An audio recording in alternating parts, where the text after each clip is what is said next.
শক্তি এক অত্যন্ত বিচিত্র বস্তু, বা বলতে পারেন অনুভূতি।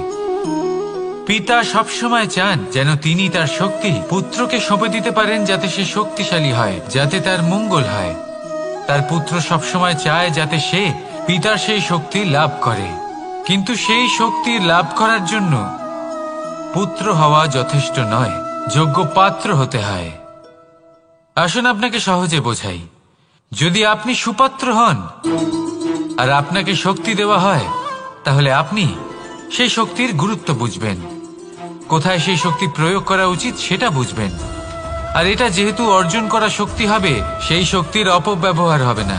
কিন্তু যদি এই আপনি কুপাত্র হন আর যদি আপনাকে এই শক্তি দেওয়া হয়, তাহলে কি হবে?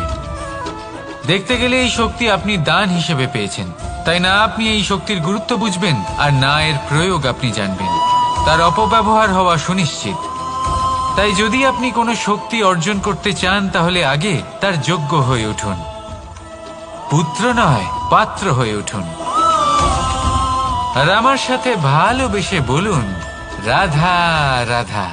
কথায় আছে, প্রত্যেক পুত্র তার পিতার প্রতিচ্ছবি হয়, আর সমস্ত প্রতিচ্ছবি চায় যেন সে তার অস্তিত্ব প্রাপ্ত করতে পারে।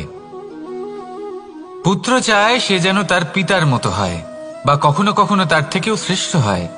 সেটা কোনো অনুচিত ব্যাপার নয়।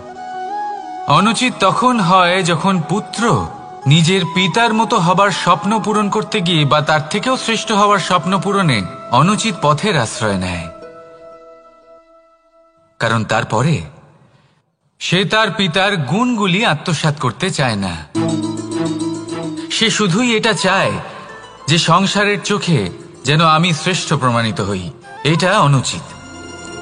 সংসারে এমন অনেক মানুষ আছেন যারা এই কারণে শ্রেষ্ঠ হবার চেষ্টা করেন যাতে তার পরিবারের তার পিতার সম্মান বৃদ্ধি পায়। এমনও মানুষ থাকেন, আর এটাই হলো পার্থক্য উদ্দেশ্যের। মনে রাখবেন, যদি আপনার উদ্দেশ্য শুভ হয় তাহলে পথও শুভ হবে, যদি আপনার উদ্দেশ্য অশুভ হয় তাহলে পথও অশুভ হবে। তাহলে নিজের পিতার মতো হবার চেষ্টা অবশ্যই করুন, তার থেকেও শ্রেষ্ঠ হওয়ার চেষ্টা অবশ্যই করুন, কিন্তু মনে রাখবেন আপনার সংকল্প আর আপনার উদ্দেশ্য এই দুই শুভ হওয়া উচিত। তাহলে আসুন আর আমার সাথে ভালোবেসে বলুন, রাধা রাধা। শক্তি শক্তি অর্জন করা এতটা কঠিন নয় যতটা শক্তি লাভ করার পরে সেই শক্তি সামলানো কঠিন হয়। কারণ যেই মানুষ শক্তি লাভ করে তার মনে গর্ববোধ জন্মায়, জন্মায় অহংকার, জন্মায় জেদ। তাই শক্তি প্রাপ্ত করার সাথে বিনম্র থাকাও অত্যন্ত আবশ্যক। আর এটা আমাদের শেখা উচিত বৃক্ষের থেকে।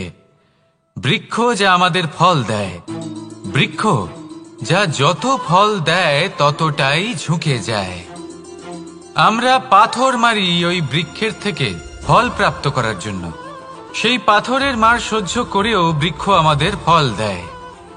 কোনো গর্ববোধ নেই, কোনো অহংকার বোধ নেই, আর সেই জন্য এই বৃক্ষের পুজো করা হয়। এটাই হলো মাহাত্ম্য শক্তির সাথে বিনম্রতার। যদি এই শক্তি সৃজন করে থাকে, সাহায্য করে থাকে, সম্বল হয়ে থাকে, তবেই সেই শক্তি উপযুক্ত। আর নয়তো সেই শক্তি একদিন আপনাকে আসক্ত অবশ্যই করবে। তাহলে শক্তি অবশ্যই অর্জন করুন, কিন্তু তার সাথে সেই শক্তি সামলানোর মতো বিবেকও আপনাকে অবশ্যই জাগ্রত করতে হবে। তাহলে আসুন আমার সাথে ভালোবেসে বলুন, রাধা রাধা। অহংকার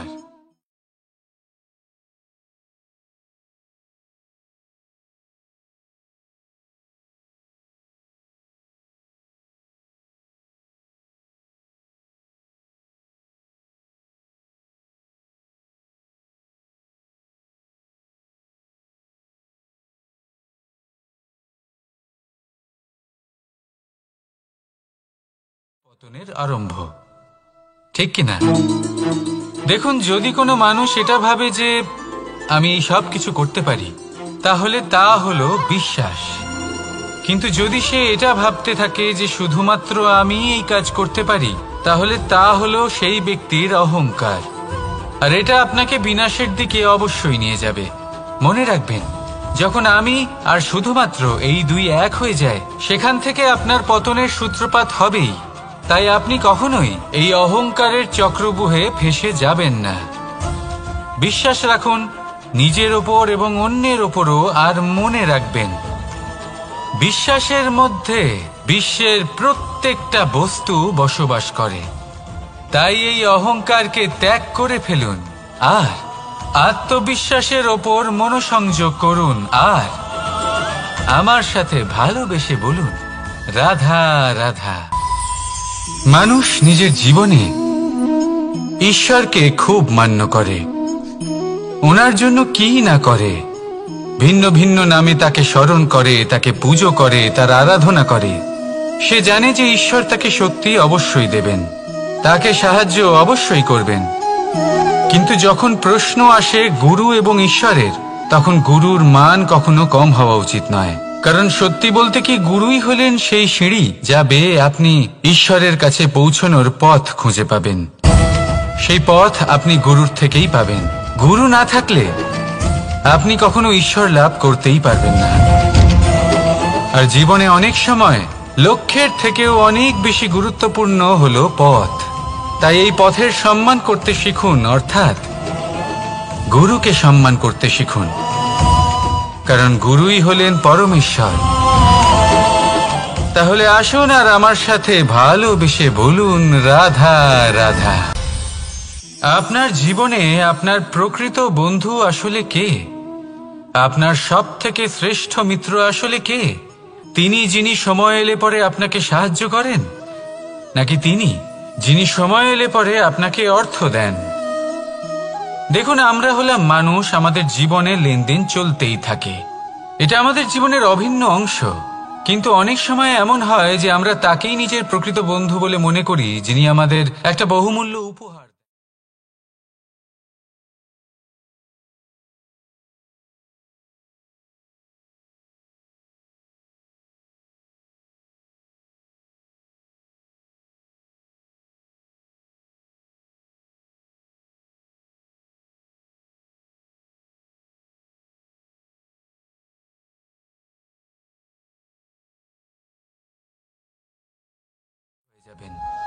সময় যখন আপনার তাকে প্রয়োজন হবে, সমর্পণ যখন আপনার বিশ্বাসের প্রয়োজন পড়বে।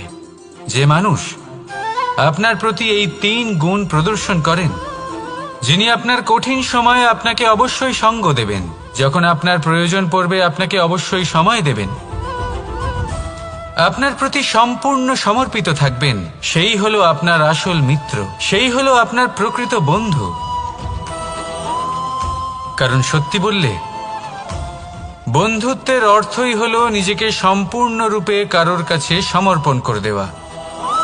তাই আপনার সেই বন্ধুর জন্য নিজের প্রাণ উজাড় করে দিন আর ভালোবেসে বলুন, রাধা রাধা। মানুষ জীবনে 3টে কাজ অবশ্যই করে থাকে। কিছু দান করে, কিছু গ্রহণ করে, আর কিছু ত্যাগ করে দেয়। এটাও ভাবতে থাকে যে এটা করলে কিভাবে করবে। দেবার জন্য পর্যাপ্ত ধন নেই, নেবার জন্য সংসারে অত স্নেহ নেই, আর ত্যাগ করার জন্য জীবনে এত সুখই নেই, তাহলে কিভাবে করবে? আসলে আমরা বস্তুগত চাহিদা অর্জনে এত ব্যস্ত হয়ে পড়ি যে আমরা বুঝতেই পারি না যে কি নেবার আছে, কি দেবার আছে, আর কি ত্যাগ করার আছে। তাহলে আজ আমি আপনাকে বলেই দিই, মনে রাখবেন এই 3টে গুরুত্বপূর্ণ গুণ, 3টে গুরুত্বপূর্ণ কথা। দেবার জন্য আছে দান, নেবার মতো আছে জ্ঞান, আর ত্যাগ করার মতো আছে অহংকার। যখন আপনি দান করতে শিখে যাবেন, জ্ঞান অর্জন করার শক্তি আপনা থেকেই আপনার মধ্যে চলে আসবে। আর যখন এই জ্ঞান আপনার মধ্যে প্রবেশ করবে, অহংকার আপনা থেকেই আপনার থেকে দূরে চলে যাবে। যে ব্যক্তি এই 3-এর মধ্যে ভারসাম্য বজায় রাখতে পারে, তার বর্তমান, ভূত, ভবিষ্যৎ, লোক, পরলোক সবকিছু শুধরে যায়। যেই দিন আপনি দান করতে শিখে যাবেন, জ্ঞান আহরণ করতে শিখে যাবেন, অভিমান ত্যাগ করতে শিখে যাবেন, আপনার সর্বশক্তিশালী সর্বশক্তিমান পরমেশ্বরেরও প্রয়োজন পড়বে।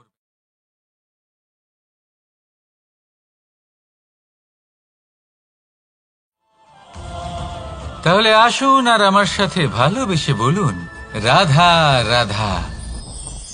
জীবনে অনেক সময় সমস্যা আমাদের চারদিক থেকে ঘিরে ফেলে। এই সমস্যা নানান ধরনের হতে পারে। আর্থিক সমস্যা হতে পারে, পারিবারিক সমস্যা হতে পারে, কোনো সম্পর্ক নিয়ে সমস্যা হতে পারে, কখনো কোনো দৈনিক সমস্যা হতে পারে, কখনো কোনো দ্বন্দ্ব হতে পারে, অনেক সমস্যা হতে পারে। কিন্তু যখনই কোনো সমস্যা আসে, আমাদের মনে তার জন্য একটা উত্তর অবশ্যই থেকে থাকে, যা আমাদের অন্তরে রয়েছে। একে আমরা বলি আত্মা। আত্মা হলো পরমাত্মারই রূপ, আর পরমাত্মা তা কখনোই কিছু অনুচিত চাইবে না, তাই তো? এই আত্মা খুব ভালো করে জানে যে কোনটা উচিত আর কোনটা অনুচিত। যদি আসল বিষয়ের কথা বলি, তাহলে আপনাকে নিজের মনকে বুঝতে হবে, কারণ আত্মা তো পরমাত্মা থেকেই আসে। কিন্তু এই মন মানুষ জন্ম থেকেই প্রাপ্ত করে, যার বিকাশ হয় এই সংসারকে দেখে। যেদিন আপনার এই মন আর আপনার এই আত্মা এই দুই এক হয়ে যাবে, আত্মসাৎ হয়ে যাবে, সেদিন আপনার জীবনে না কোনো সমস্যা থাকবে, না কোনো ঝঞ্ঝাট থাকবে, না কোনো সংকট থাকবে, কারণ আপনার কাছে সেই সমস্ত সমস্যার সমস্ত বিপদের সমাধান থাকবে, আর তাও আপনারই অন্তরে। তাহলে আসুন আর আমার সাথে ভালোবেসে বলুন, রাধা রাধা। ভক্তি আর শক্তি, এই দুইয়ের মধ্যে সম্পর্ক অত্যন্ত সরল। মানুষ ভক্তি করেন যাতে তিনি শক্তি লাভ করতে পারেন, আর শক্তি লাভ করার পরে ভক্তিভাব ভুলে যান, আর শক্তির প্রতি আসক্তিতে মত্ত হয়ে যান, আর সেখান থেকেই তার বিনাশ শুরু হয়। কেন? কারণ ভক্তির দ্বারা প্রাপ্ত শক্তি অন্য কারোর হিতের জন্য ব্যবহার করতে হয়, অন্য কারোর মঙ্গল করার জন্য ব্যবহার করতে হয়, কারোর বিনাশের জন্য নয়। এবার যদি আমি আপনাদের একটা উদাহরণ দিয়ে বোঝাই, তাহলে কোদাল দিয়ে আমরা মাটি কোপাতে পারি, একটা গর্ত খুঁড়তে পারি, যাতে একটা নতুন বৃক্ষ জন্ম নিতে পারে, একটা বৃক্ষ যা অন্য জীবকে ফল প্রদান করবে, যাত্রীদের ছায়া প্রদান করবে। কিন্তু এই কোদালের ব্যবহার যদি আমরা অন্য কারোর ক্ষতি করার জন্য করি, তাহলে ক্ষতি শুধুমাত্র আমাদেরই হবে। তাই জীবনে যদি আপনি কোনো শক্তি লাভ করেন, হয়তো ভক্তির দ্বারা বা অন্য যেখান থেকেই হোক, তার সদ্ব্যবহার করতে শিখুন, নয়তো এই প্রাপ্ত শক্তি আপনার পতনের কারণ হয়ে দাঁড়াবে। তাহলে আসুন আমার সাথে ভালোবেসে বলুন, রাধা রাধা। বরদান অত্যন্ত বিচিত্র এক বিষয়, কিন্তু দেখতে গেলে এই বরদান কি না করতে পারে। এক দরিদ্রকে রাজা বানিয়ে দিতে পারে, একজন দুর্বলকে এই সংসারের সব থেকে শক্তিশালী ব্যক্তি বানিয়ে দিতে পারে। কিন্তু আমরা ভুলে যাই এক অত্যন্ত গুরুত্বপূর্ণ কথা, বরদান এই শব্দের শেষে দান লুকিয়ে রয়েছে। এই দান কথাটা অত্যন্ত গুরুত্বপূর্ণ। আমাদের মনে রাখা উচিত এই বরদান আমরা দানে পেয়েছি, আর তাই তার সম্মান করা উচিত, কখনোই অহংকার করা নয়। আর যে ব্যক্তি বরদান পেয়ে অহংকার করেন, তার যা ক্ষতি হয় তা হলো এই বরদান তার থেকে কেড়ে নেওয়া হয়। বর অর্থাৎ শ্রেষ্ঠ, অর্থাৎ বরদানের অর্থ হলো একটা শ্রেষ্ঠ দান, এবং তার ব্যবহার যদি আপনি কারোর ক্ষতি করার জন্য করেন, তাহলে ক্ষতি শুধুই আপনার হবে। তাহলে এই বরদানের সম্মান করুন, উচিত পথে চলুন, আর উচিত উদ্দেশ্য নিয়ে এর ব্যবহার করুন, সব কিছু ভালোই হবে। তাহলে আসুন আর আমার সাথে ভালোবেসে বলুন, রাধা রাধা। পিতা আর পুত্রের সম্পর্ক অত্যন্ত মধুর হয়ে থাকে। পিতা স্বপ্ন দেখেন, তাকে পূর্ণ করার সকল সম্ভাব্য চেষ্টা করেন, কিন্তু তাও অনেক সময় ওনার স্বপ্ন অপূর্ণ থেকে যায়। তখন পিতা ভাবেন যে স্বপ্ন উনি পূর্ণ করতে পারেননি, ওনার সন্তান তা অবশ্যই পূরণ করবে। যে স্থানে উনি কখনো পৌঁছতে পারেননি, সেই স্থানে ওনার পুত্র অবশ্যই পৌঁছবে। পিতা নিজের সন্তানের ভবিষ্যৎ নিয়ে সেই স্বপ্ন দেখেন।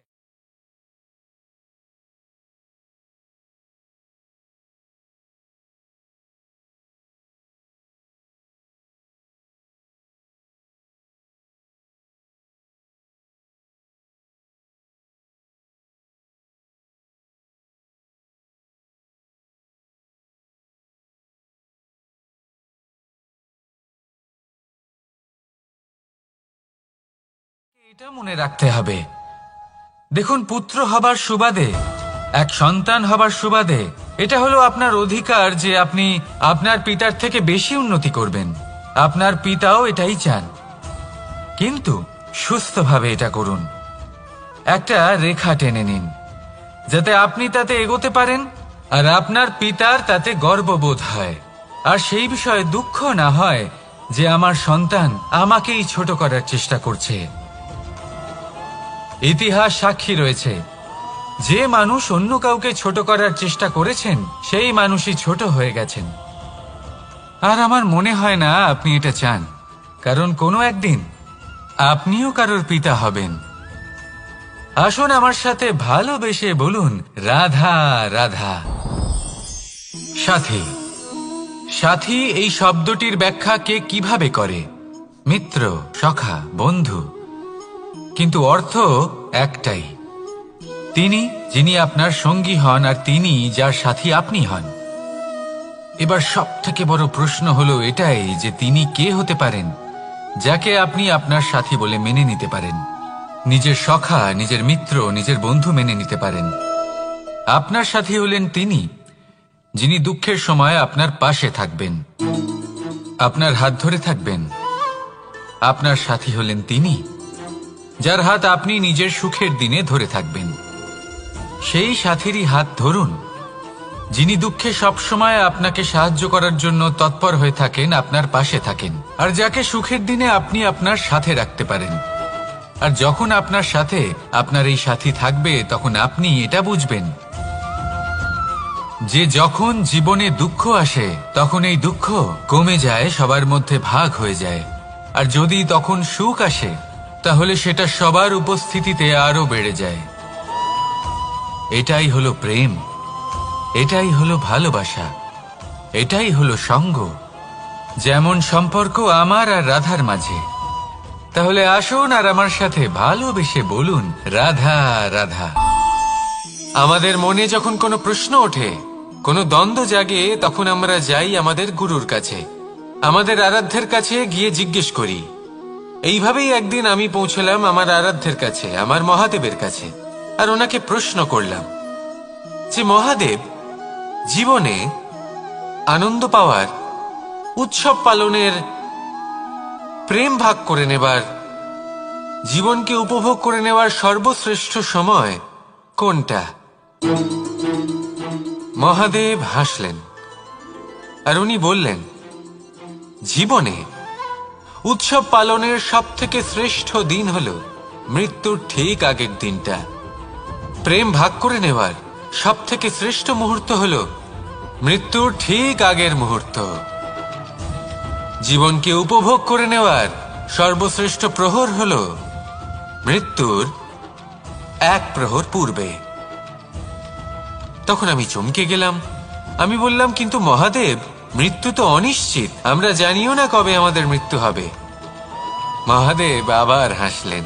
উনি বললেন যে যদি আমরা এভাবে জীবন কাটাই যে আমরা জীবনের প্রত্যেক দিন, প্রত্যেক মুহূর্ত, প্রত্যেক প্রহর শেষ বলে মনে করি, তাহলে আমাদের সমস্ত জীবন আনন্দের সাথেই অতিবাহিত হবে। কি বলেন? তাহলে আপনিও এই কথা মনে রাখুন আর আমার সাথে ভালোবেসে বলুন, রাধা রাধা। জীবনে অগ্রসর হওয়ার জন্য আমাদের কাকে প্রয়োজন হয়? মাতা পিতা, বন্ধু, প্রেম, সাহায্য, অর্থ, পরিশ্রম, আশা। ভিন্ন ভিন্ন মানুষ ভিন্ন ভিন্ন বিকল্প চয়ন করে। যদি আমি আপনাকে বলি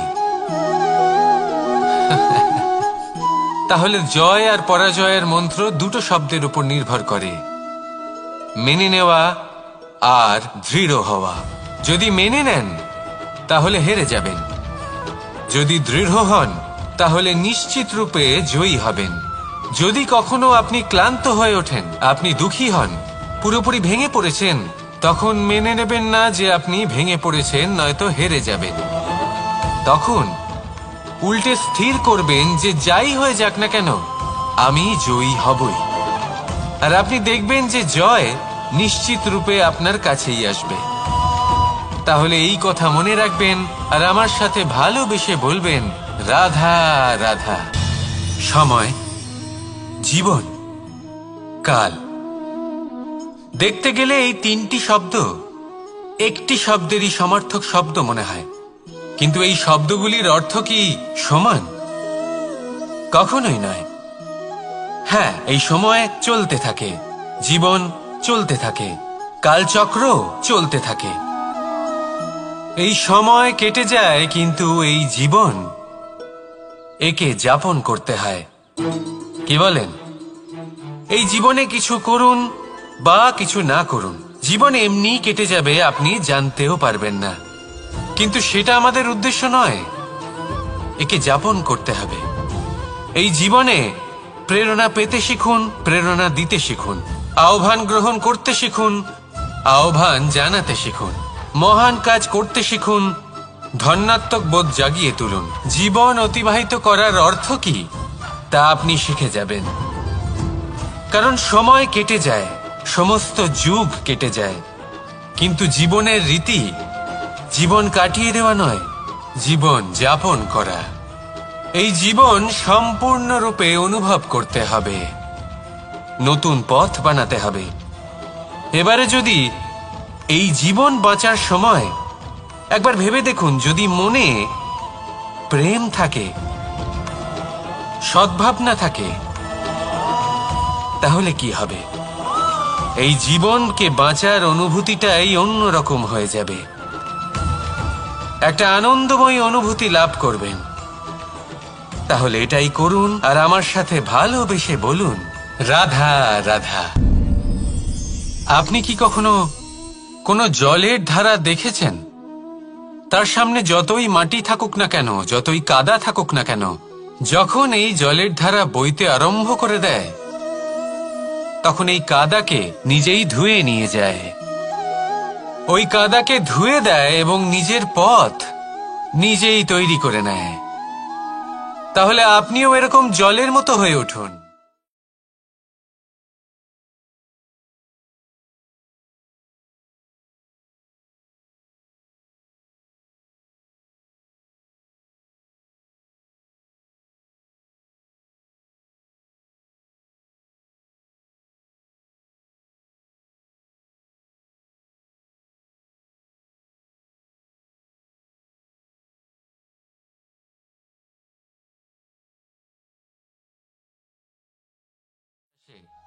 থামবেন না, তার উপর নিরন্তর প্রহার করুন, নিরন্তর প্রয়াস করুন আর অগ্রসর হন। আপনি ভেবে দেখুন, এই জলের ধারা কখনো থেমে থাকে না, সবসময় বয়ে চলে, বিপদের সম্মুখীন হয়ে তাকে সাথে বয়ে নিয়ে চলে। সেই জন্য জলের ধারা, প্রবাহমান এই ধারা, এর থেকে কখনো দুর্গন্ধ আসে না, এতে কখনো ময়লা জমতে পারে না, বরং পালিত হয় সুন্দর প্রাণবন্ত জীবজন্তু, যেমন সুন্দর ছোট মাছ। তাই আপনিও এটাই করুন, কখনো থামবেন না, শুধু চলতে থাকুন, জলের ধারার মতো বইতে থাকুন। আপনি আপনার লক্ষ্য অবশ্যই খুঁজে পাবেন, আর তার সাথে নিজের অন্তরের যে মালিন্য রয়েছে তা আপনি নিজেই নিজের থেকে দূরে করে দেবেন। তাহলে আসুন আর আমার সাথে ভালোবেসে বলুন, রাধা রাধা। এবার অনেক সময় মানুষের মনে এরকম প্রশ্ন আসে যে এই সংসারে সবথেকে বড় বিপদ কি? কেউ বলে ধর্ম সংকট, আবার কেউ বলে প্রাণের উপর আসা সংকট। প্রত্যেক মানুষের জীবনে বিভিন্ন সংকট আসে, আর এই সমস্ত সংকট অত্যন্ত বিচিত্র হতে পারে। এই সমস্ত সংসার হলো সংকট দ্বারা পরিপূর্ণ। ঠিক আছে, আপনাকে একটা উদাহরণ দিই। একজন ধনী ব্যক্তি, এবার ওনার জীবনে সংকট কি হতে পারে? সংকট এটাই যে কেউ তার সম্পত্তি চুরি না করে নেয়, আমরা বুঝতে পারছি। এবার একজন চোর, তার জীবনে সংকট কি হতে পারে? যে চুরি করার সময় সে যদি তার একটা কাশি চাপতে না পারে, তাহলে সে ধরা পড়ে যেতে পারে, ঠিক কিনা? আবার অনেক সময় এমনও হয় যে যার জন্য আমি সংকট, সেও আমার কাছে সংকট। যেমন এই পরিস্থিতিতে দেখুন, সংকট হলো সংকট, এ তো জীবনে থাকবে, কিন্তু এর সম্মুখীন কিভাবে হওয়া যায়? খুব সরল। সব এটার ওপর নির্ভর করে, মনের ওপর। এই মনকে নিয়ন্ত্রণ করলে সব ঠিক থাকবে। এবার যদি ধনী ব্যক্তি মনকে নিয়ন্ত্রণ করে ফেলেন, নিজের অর্থের ব্যবহার শুভ কাজের জন্য, সমাজের সেবার জন্য বিকাশ করতে করেন, ওই অর্থকে একত্রিত করে না রাখেন, তাহলে চুরির সমস্যা, এই সংকট সেখানেই কেটে যাবে। এবার যদি কথা বলি সেই চোরের, তাহলে চোর যদি নিজের মনকে সংযত করে নেয়, যদি নিজের কর্মকে নিয়ন্ত্রণ করতে পারে, তাহলে এমন কোনো স্বর নেই।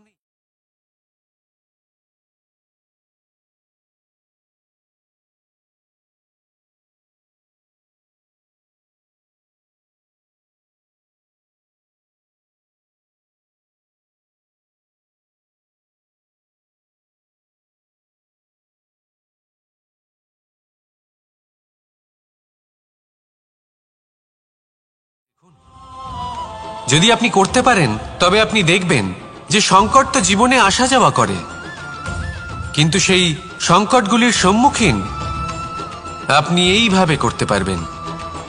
তাহলে সেটাই করুন, আর আমার সাথে ভালোবেসে বলুন, রাধা রাধা। এই দড়িটা দেখুন, ছোট ছোট রেশম দ্বারা তৈরি, এটা সরু সুতো দ্বারা তৈরি হয়েছে এটা, আর এ অত্যন্ত কোমলও বটে। আর আপনি চাইলে এটা সোজাও করে দিতে পারেন, আর চাইলে এটা বেঁকিয়েও দিতে পারেন, আর যদি চান তাহলে এটা গোল গোল করে বেঁধে কোথাও রেখেও দিতে পারেন।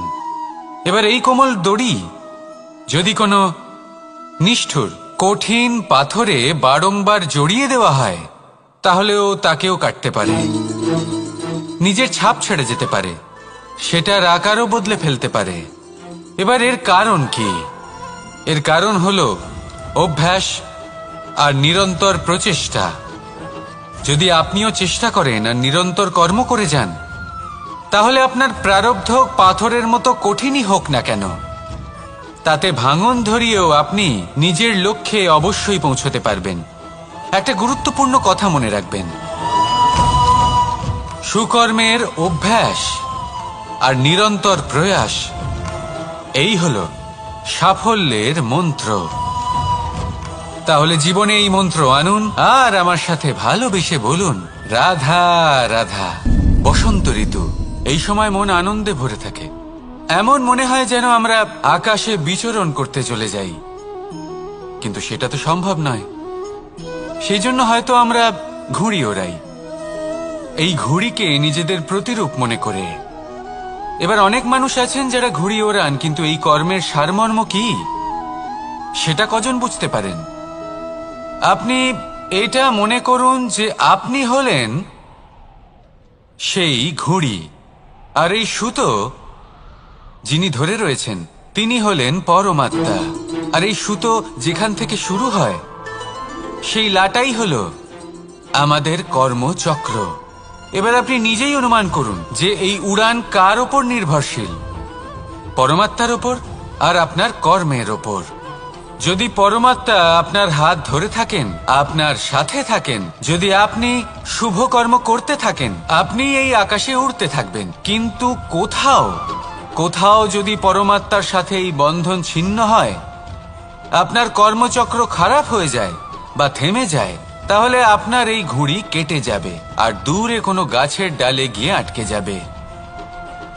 তাই শুধুমাত্র ঘুড়ি ওড়াবেন না, তার থেকে শিখুন, পরমাত্মার সাহচর্যে থাকুন, সবসময় শুভ কর্ম করতে থাকুন আর সবসময় এই আকাশে উড়তে থাকুন। আসুন আর আমার সাথে ভালোবেসে বলুন রাধা।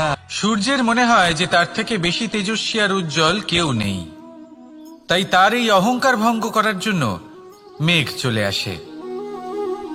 তারপর এই মেঘের অহংকার বেড়ে যায় যে তার থেকে বেশি ঘন আর কেউ নেই।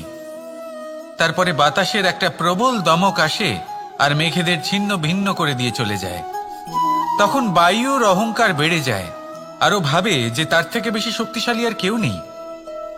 এই দমকা বাতাস যখন বিশাল এক পর্বতের সাথে ধাক্কা খায়, তখন সেই বাতাসের অহংকারও চূর্ণ বিচূর্ণ হয়ে যায়। তারপরে পর্বত ভাবে যে তার থেকে বেশি স্থির আর শক্তিশালী আর কেউ নেই। তখন পৃথিবীতে ভূমিকম্প হয় আর সেই বিশাল পর্বত চূর্ণ বিচূর্ণ হয়ে যায়, তারও অহংকার ভেঙে যায়। এবার ধরিত্রীর অহংকার হতে থাকে। ধরিত্রী বলে যে আমার উপর সবকিছু টিকে রয়েছে, আমার থেকে বেশি শক্তিশালী আর কেউ নেই। একটা ছোট্ট ইঁদুর আসে, মাটিতে গর্ত করে আর মাটি ধসিয়ে দেয়। ধরিত্রীর অহংকার ভেঙে যায়। এর তাৎপর্য হলো সরল।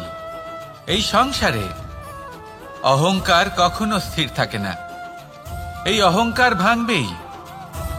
এটা হলো সাংসারিক চক্র। আমাদের নিজেদের জীবনে কর্তব্য পালন করতে হবে, কর্ম করতে হবে, কিন্তু অহংকার নয়। যে ব্যক্তি এটা বুঝতে সক্ষম হন তাকে জ্ঞানী বলা হয়, আর যে মানুষ এটা বুঝতে পারেন না তিনি সারা জীবন শোধ প্রতিশোধ মান অভিমানের এই চক্রে আটকা পড়েন। এবার আপনি কি এই চক্রে আটকে থাকতে চান, নাকি জ্ঞানী হয়ে উঠতে চান? সেই চয়ন আপনারই। আসুন আর আমার সাথে ভালোবেসে বলুন রাধা রাধা। কোনো যোদ্ধা জন্ম থেকে যোদ্ধা হন না, তিনি যোদ্ধা হবেন কিনা চয়ন করেন। তিনি যোদ্ধা হবেন বলে তখনই স্থির করেন যখন তিনি পিছু হটবেন না বলে দৃঢ় প্রতিজ্ঞ হন। যদি ওনার সামনে অশুভ কিছু হয়, তার বিরোধিতা করতে দৃঢ় প্রতিজ্ঞ হন, তবেই তিনি যোদ্ধা হতে পারেন। কেউই যোদ্ধা হয়ে এই পৃথিবীতে জন্মগ্রহণ করেন না। আপনি কি হতে চান? সেই দর্শক হতে চান যারা যুদ্ধভূমিতে বসে থেকে অন্য কারোর জয়ে উচ্ছ্বাস প্রকাশ করেন, নাকি সেই যোদ্ধা হতে চান যিনি নিজের শৌর্য দিয়ে বীরত্ব দিয়ে পরাক্রম প্রদর্শন করেন এবং যার প্রশংসা যুগ যুগ ধরে হয়ে চলে? সিদ্ধান্ত আপনারই। আসুন আর আমার সাথে ভালোবেসে বলুন রাধা রাধা। আপনি কখনো কোনো পর্বতে চড়েছেন? কথায় আছে, যখন আমরা পর্বত আরোহণ করি, ওপরে ওঠার সময় দুর্ঘটনার সম্ভাবনা কিছুটা কমে যায়। সেখানেই যখন পর্বত থেকে নিচে নামি, তখন দুর্ঘটনার সম্ভাবনা অত্যন্ত বৃদ্ধি পায়। অর্থাৎ নামার সময় আমাদের আরো ভারসাম্য বজায় রাখতে হয়, আরো সাবধানে থাকতে হয়, অর্থাৎ বিবেককে জাগিয়ে রাখতে হয়। এবার জীবনেও সাফল্যের পর্বত আরোহণের সাথে এটাই হয়। যখন আমরা সাফল্যের পর্বত আরোহণ করতে থাকি, তখন এমনিই আমাদের লক্ষ্য আমাদের গন্তব্যের দিকে থাকে। আমরা নিরন্তর পরিশ্রম করি, চেষ্টা করতে থাকি, আমাদের মধ্যে সেই উৎসাহ থাকে, সেই সাহস থাকে। কিন্তু একটা কথা সত্যি, সমস্ত আরোহণের পরে অবরোহণ থাকে। আর এই অবরোহণই থাকে যেখানে বেশিরভাগ মানুষ নিজের ভারসাম্য বজায় রাখতে পারেন না, আর সেখানেই ভেঙে পড়েন। তাই জীবনে যদি সাফল্যের শিখরে পৌঁছতে চান, তাহলে আপনাকে নিরন্তর প্রয়াস করতে হবে, সংঘর্ষ করতে হবে, পরিশ্রম করতে হবে, আর নিজের লক্ষ্যের দিকে একাগ্রতা কেন্দ্রীভূত করতে হবে। তাহলে আপনি নিজের লক্ষ্য অবশ্যই পাবেন। কিন্তু যখন অবরোহণের সময় আসবে, যা নিশ্চিত রূপে আসবেই, তখন আপনাকে সংঘর্ষ করতেই হবে, ধৈর্য ধরতেই হবে, সাবধানে থাকতেই হবে, ভারসাম্য বজায় রাখতেই হবে। এটা হলো অত্যন্ত আবশ্যক, কারণ পরবর্তী সাফল্যের শিখরে আপনাকে পৌঁছতেই হবে, আর তার জন্য আপনাকে সুরক্ষিতভাবে অবরোহণ করতেই হবে। ঠিক কিনা? আসুন আর আমার সাথে ভালোবেসে বলুন রাধা রাধা। প্রসন্নতা এমন এক অনুভূতি যা আমরা সকলে পেতে চাই। এবার এটা ভেবে দেখুন যে আমরা আমাদের প্রসন্নতার জন্য অন্য কাউকে দায়ী কেন করি। আজ ও এরকম কিছু করেছে, ওর জন্য আমি দুঃখী হয়ে আছি। আজও এমন কিছু করলো যার ফলে আমার মন প্রসন্ন হয়ে উঠল। না, আপনাকে স্পষ্ট করে একটা কথা বলে দিই, আপনার প্রসন্নতা না শুধু আপনার নির্বাচন, না শুধু আপনার হাতে রয়েছে, বরং আপনি নিজের প্রসন্নতাকে নিজেই আকৃষ্ট করেন। এই ফুলগুলিকে দেখুন, এই ফুল এর সুগন্ধ ছড়ায়, আর এই ফুল নিজের দিকে কীট পতঙ্গদের আকৃষ্ট করে। এবার দেখুন কীট পতঙ্গ কাদের আকৃষ্ট করে? গিরগিটি বা ব্যাঙ, এরকম কিছু প্রাণীদের। এবার এই যে ফুল, কীট পতঙ্গের জন্য এই যে ফুল, তার বিকাশ হয়, এ আরো প্রস্ফুটিত হয়, ওর বংশ আরো বৃদ্ধি পায়। তাই এর তাৎপর্য হলো সহজ, ফুল উচিত ব্যক্তিকে নিজের দিকে আকৃষ্ট করে। এবার কীট পতঙ্গের কথা বললে তারা কাদের আকৃষ্ট করে? তাদেরই যারা তাদেরই শিকার করবে, খাদ্যরূপে গ্রহণ করবে। এবার কাকে আপনি নিজের দিকে আকৃষ্ট করতে চান তার নির্বাচন আপনারই। আপনি কি প্রসন্নতাকে নিজের দিকে আকৃষ্ট করতে চান নাকি অপ্রসন্নতাকে করতে চান তার নির্বাচন আপনারই। আপনি জীবনে যা কিছু পাবেন, সুখ দুঃখ, আশা নিরাশা, প্রসন্নতা অপ্রসন্নতা, সবই হলো আপনারই নির্বাচনের পরিণাম। তাহলে সঠিক নির্বাচন করুন আর আমার সাথে ভালোবেসে বলুন, রাধা রাধা। ঘূর্ণিঝড়, যখন এই ঘূর্ণিঝড় আসে তখন প্রচন্ড বেগে হাওয়া বয়ে চলে। সেই সময় এমন কিছু বৃক্ষ আছে যা কঠিন হয়ে দৃঢ় হয়ে দাঁড়িয়ে থাকে। সেই গাছ যা 10 বছর ধরে বা সহস্র বছর ধরে দাঁড়িয়ে থাকে, তাদেরকে আপনি খুব সহজে নাড়াতে পারবেন না। কিন্তু ঘূর্ণিঝড়, এর প্রভাব এতটাই তীব্র হয়, এর হাওয়াতে এতটাই প্রবল শক্তি থাকে যে এই বৃক্ষগুলিকে উচ্ছেদ করে, সেই বৃক্ষ নষ্ট হয়ে যায়। এবার এমন কিছু বৃক্ষ থাকে যাদের কাণ্ড নমনীয় হয়, খুবই নরম হয়। সেই জন্য যখন জোরে বাতাস বয়, কোনো ঘূর্ণিঝড় আসে, তখন এই বৃক্ষগুলি ঝুঁকে যায়। আর যখন এই ঘূর্ণিঝড় চলে যায়, শান্ত হয়ে যায়, তখন ওরা আবার দাঁড়িয়ে পড়ে। এবার এটাকে আপনি কি বলবেন, কি বুঝবেন আপনি? সুযোগ সন্ধানী? না, বরং এটাই হলো প্রকৃত আদর্শ। যখন আপনার সামনে এমন কেউ থাকেন যিনি আপনার থেকে অনেক শক্তিশালী, তখন তাকে সম্মান করা আপনাকে শিখতেই হবে। তাই মনে রাখবেন, এই সংসারে যখনই দুই শক্তির একে অপরের সাথে সংঘর্ষ হয়, শুধুই বিনাশ হয়। কিন্তু যখন শক্তির সাথে আসক্তি মিলিত হয়, সেখানে সুরক্ষা থাকে, সেখানেই কিছু নির্মাণ হয়। তাই আসুন আর আমার সাথে ভালোবেসে বলুন, রাধা রাধা। জীবনে লক্ষ্য লাভ কি করে করতে হয়? কেউ বলবে বন্ধুদের সাহায্যে, কেউ বলবে প্রেমের সাহায্যে, কেউ বলবে নিরন্তর চেষ্টা করলে, কেউ বলবেন পরিশ্রম করলে, কেউ বলবেন ঈশ্বরের আশীর্বাদে, ইত্যাদি ইত্যাদি। আমি আপনাকে বুঝিয়ে বলি, এই যেমন ত্রিলোক আছে, অর্থাৎ 3 লোক আছে, যাকে সঞ্চালন করে ত্রিদেব বা 3 জন দেবতা। সেইভাবে নিজের লক্ষ্যে পৌঁছানোর জন্য 3টি ভাবের প্রয়োজন পড়ে। প্রথম ভাব হলো স্বপ্ন দেখা। আপনি যদি স্বপ্ন দেখতে শুরু না করেন, তাহলে সেখানে পৌঁছতেই পারবেন না। তারপর আপনাকে দৃঢ় সংকল্প নিয়ে সেই পথ যেমনই হোক তাতে চলতে হবে। এ হলো দ্বিতীয় ভাব, দৃঢ় সংকল্প। আর তৃতীয় ভাব হলো সেই লক্ষ্যের যাত্রা পূর্ণ করার জন্য প্রতিবদ্ধ হওয়া। তাই যদি আপনি স্বপ্ন দেখতে পারেন, দৃঢ় সংকল্প দ্বারা পথ যতই কঠিন হোক না কেন তাতে চলতে পারেন, আর সেই লক্ষ্য লাভের যাত্রা পূর্ণ করার জন্য প্রতিবদ্ধ হতে পারেন, তাহলে আপনি নিশ্চিত রূপে আপনার লক্ষ্য লাভ করতে পারবেন। তাই আপনি এটাই করুন আর আমার সাথে ভালোবেসে বলুন, রাধা রাধা। কথায় আছে যে জীবনে কিছু শুরু করার আগে স্বপ্ন দেখা অত্যন্ত গুরুত্বপূর্ণ, আর এটা 100% সত্যিও। কিন্তু কিছু মানুষ স্বপ্ন দেখা শুরু না হয় করে দেন, কিন্তু তারপর থামেনি না। স্বপ্ন দেখতেই থাকেন, তারা ভাবতেই থাকেন, কর্ম করেন না। এমন সময় আপনাকে নিজেকে জাগিয়ে তুলতে হবে, নিজেকে বলতে হবে যে এবার উঠে কর্ম করার সময় এসে গেছে। কারণ আপনারা যদি অত্যাধিক বিচার করতে থাকেন, স্বপ্ন দেখতে থাকেন, তাহলে উঠে কিছুই করতে পারবেন না। আপনি শুধু একটা কাজ করুন, উঠে কর্ম করা আরম্ভ করে দিন। তারপর ভেবেচিন্তে ধীরে ধীরে নিজের কর্মকে দিশাও দিন আর তাকে উচিত গতিও দিন, কারণ এটাই হলো সাফল্যের মূল মন্ত্র। না শুধু কর্ম করুন না ভাবনা চিন্তা করে, আর না শুধু ভাবুন কর্ম না করে। সাফল্যের মূল মন্ত্র হলো এর ভারসাম্যে।